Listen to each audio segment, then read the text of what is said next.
আপনি যখন এক্সামটি সাবমিট করবেন তখন আপনার কাছে এইরকম একটা উইন্ডো আসবে, যেখানে দেখাবে যে আপনাকে এক্সামের ব্যাপারটা সাবমিট করতে হবে, এবং এখানে বলা আছে যে আপনাকে অনলি পিডিএফ আপলোড করতে হবে, ম্যাক্সিমাম 10 মেগাবাইট আপলোড করতে হবে। তো আপনারা যারা পরীক্ষাতে অংশগ্রহণ করবেন আপনাদেরকে অবশ্যই প্রশ্নের রাফটা করতে হবে এবং রাফটা যথাযথভাবে আপলোড করতে হবে। তো আপলোডের জন্য আপনাদেরকে পিডিএফ করতে হবে। পিডিএফ আমরা যারা ফোনে ছবি তুলেছি আমরা ফোনের স্ক্যানার ইউজ করতে পারি, বা ছবিগুলো আমরা অনলাইনের কোনো ওয়েব অ্যাপ্লিকেশন থেকে আমরা পিডিএফ এ কনভার্ট করতে পারি, বা আমরা যারা ল্যাপটপে আছি আমরা হয়তো ফোনে ছবি তুলে সেটা ল্যাপটপে নিয়ে এনে তারপর সেটাকে পিডিএফ করে আপলোড করতে পারি। তো আমরা কীভাবে আপলোড করবো একটু যদি দেখে নেই।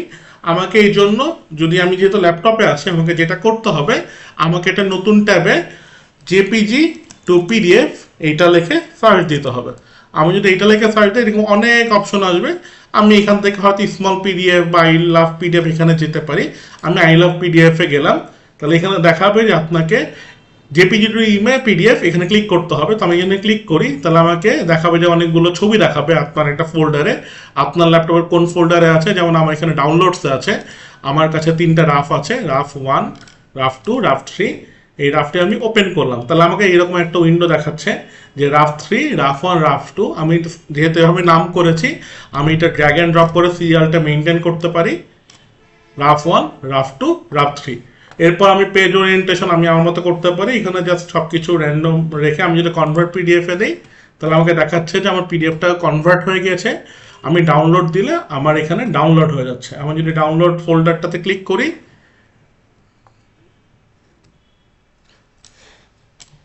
তাহলে দেখতে পাবো যে রাফ 1 নামে একটা আমার পিডিএফ দেখাচ্ছে যেটা আমার ডাউনলোড হয়েছে। এরপর আমাকে যেতে হবে আমার বাংলা ম্যাথের পেজে চলে আসতে হবে। আচ্ছা, আমি যদি এটা মিনিমাইজ করি তাহলে কি হবে, লিখলাম আমি মিনিমাইজ করলাম। আমি যদি আবার এক্সাম ডট বাংলা ম্যাথে যাই, আমি যদি আমার কন্টেস্টটাতে যাই, দেন ভিউ কন্টেস্টে যদি মক এক্সামটাতে যাই তাহলে দেখাবে যে আমি যদি মক এক্সামে যাই তাহলে দেখাবে যে আমাকে রাফ আপলোড করতে হবে। আমাকে এইভাবে এসে আসতে হবে, অথবা আমাকে এই পার্টিসিপেট কন্টেস্টে আসতে হবে। কন্টেস্টে এসে আমাকে মক এক্সাম ক্লিক করলে আমাকে এই উইন্ডোতে চলে আসবে। ঠিক আছে, তাহলে আমাকে এই আপলোডের জায়গাতে চলে আসতে হবে। এখানে চলে আসার পর আমি কি পাবো, আমাকে সিলেক্ট পিডিএফ টু আপলোডে ক্লিক করতে হবে।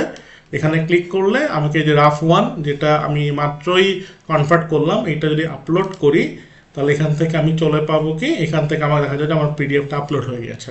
তো এইভাবে আমাকে এক্সাম শেষে আমার রাফগুলো কমপ্লিট করতে হবে এবং আমার পিডিএফটা আপলোড করতে হবে। অবশ্যই সিলেকশন রাউন্ডের ইভালুয়েশন জন্য পিডিএফ আপলোডটা ম্যান্ডেটরি। তো এর মাধ্যমে আপনি আমাদের পরীক্ষাতে অংশগ্রহণ করতে পারবেন। পিডিএফ আপলোড করতে পারবেন। এক্সাম চলাকালীন সময় অবশ্যই পিডিএফ সুইচ করা যাবে না, বা ট্যাব সুইচ করা যাবে না, বা অন্য কোনো ট্যাবে যাওয়া যাবে না, বা পিডিএফ স্ক্রিনশট নেওয়া যাবে না।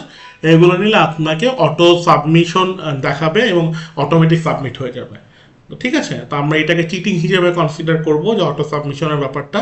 তো অবশ্যই পরীক্ষা যারা দিবেন আপনারা এই বিষয়টি মাথায় রাখবেন। তো আশা করছি আপনারা সবাই খুব ভালো মতো আমাদের প্ল্যাটফর্মে মক এক্সামিনেশন করতে পারবেন, সিলেকশন করতে পারবেন। তো সবাইকেই জন্য শুভকামনা রইল।